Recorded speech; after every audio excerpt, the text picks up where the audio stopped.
ఇక డీటెయిల్స్లోకి చూస్తే భద్రాచలంలోని శ్రీ సీతారామచంద్ర స్వామి వారి ఆలయంలో శబరి స్మృతి యాత్ర ఉత్సవం వైభవంగా సాగింది. భద్రాచలం శ్రీరామచంద్రుడికి ఎంగిలి పండ్లను తినిపించిన స్వామివారి పాదాల వద్ద ప్రవహిస్తున్న శబరిని స్మరిస్తూ ప్రతి ఏటా ఆలయ అధికారులు ఈ ఉత్సవాన్ని ఘనంగా నిర్వహిస్తున్నారు. ఉత్సవంలో భాగంగా ముందుగా శబరి చిత్రపటంతో ఆలయ గిరి ప్రదక్షిణ నిర్వహించారు.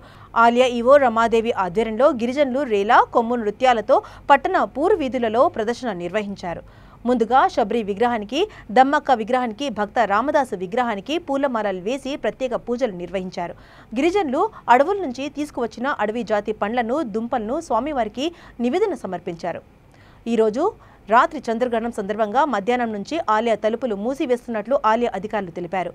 తిరిగి రేపు ఉదయం 8 గంటల నుంచి భక్తులకు దర్శనాలు కల్పిస్తామని తెలిపారు.